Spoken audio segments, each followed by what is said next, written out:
Muy buenas chicos, y estamos aquí para ver los benchmarks totalmente fiables hechos por el Chapuza Informático.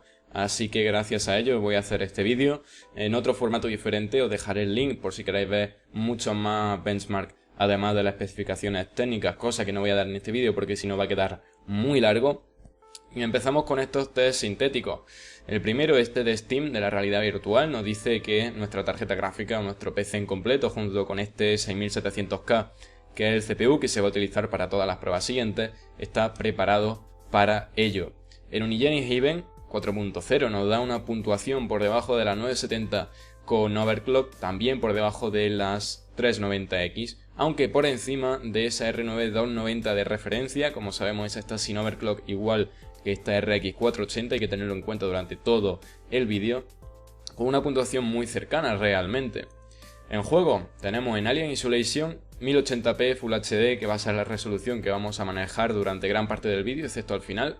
A Ultra tenemos unos 150 FPS por debajo de la 390X de un Crossfire de 2 R9 380, por encima de la Fury X, que se queda en 130 FPS, y por encima también de la 290 de referencia. En Assassin's Creed Syndicate, en alto con varios filtros, nos quedamos por debajo de la 980 por 10 FPS y por encima, por supuesto, de la GTX 950. Nos da unos 86 FPS, haciéndolo bastante jugable. En Batman Arkham Origins, una gran lista para comparar, nos da 92 FPS. Como vemos, se queda por debajo de la 970 de MSI, de la G1, etc. Aunque se queda por encima esta RX 480 de la más básica de MSI, que como sabemos tenemos menos overclock. Por lo tanto, el overclock va a diferenciar realmente en qué posición se va a quedar respecto a su principal competidora, que en este caso son esas GTX. Por supuesto, se queda por encima de la 780 y de la 380 también. En Battlefield 4, a calidad ultra, nos da 102 FPS, bastante bien. Se queda por debajo de la 970 y de la 780, por encima, eso sí, de la 290X Lightning. En Black Ops 3, a calidad máxima que nos deja este juego, nos da 116 FPS. Por debajo de la 980 Ti, aunque muy cercana, así que este resultado está bastante bien. Y respecto a la 380 se queda también bastante por encima, así que en este juego no va a ir nada mal, por lo menos esta resolución. En Crysis 3 nos encontramos un juego muy pesado, aunque en esta resolución a muy alta, muchos filtros, nos da 36 FPS, no lo suficiente para jugar fluido, pero igual va a pasar con la 970, aunque en este caso nos van a dar más frames, rondando los 39, 38, 37, depende del overclock. Esta 480 se queda por encima, eso sí, de la 770. Lógicamente no esperábamos menos, aunque la 290X le saca bastante diferencia y como vemos la tenemos aquí, con 43 FPS. En este caso la Lightning, cierto es. En GTA V nos da 59 FPS, por encima de la 290 de referencia, por debajo del SLI de GTX 950, una cosa un tanto interesante, por debajo también de las 390X y de la Fury X. En Witcher 3, calidad ultra, 50 FPS, por encima en este caso de la XFX 390X y de la Fury X también, por debajo eso sí de la GTX 980.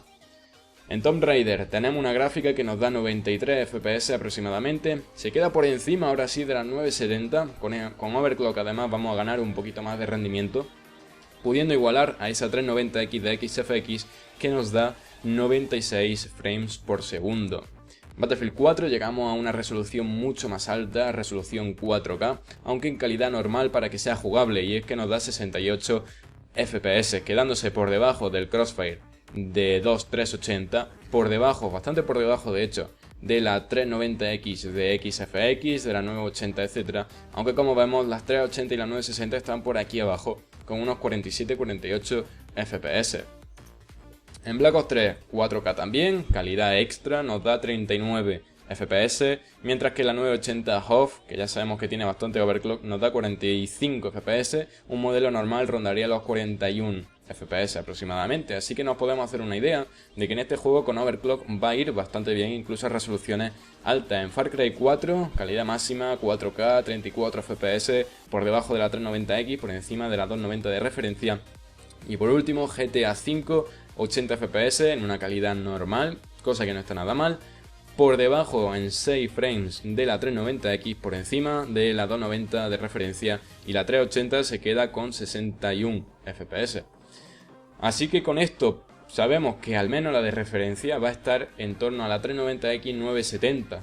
También no sabemos realmente a cuánto vamos a alcanzar con overclock, aunque seguramente en casi todos los juegos sí llegamos al nivel de esa 390X. Las temperaturas, por lo que hemos visto, están bastante bien a pesar de ese pobre ventilador. Eso sí, os recomiendo esperar a los modelos custom y a ver cómo salen y qué precio. Rondarán seguramente los 300, mientras que las de referencia rondarán entre 250 y 270, ya que como ahora mismo el euro ha caído por el Brexit, etcétera, podrá ser un poco más caro. Espero que os haya servido, que os hayáis decidido tener en cuenta todo eso. Tened también en cuenta que todo esto ha sido gracias al Chapuza Informático. Y un saludo, chicos.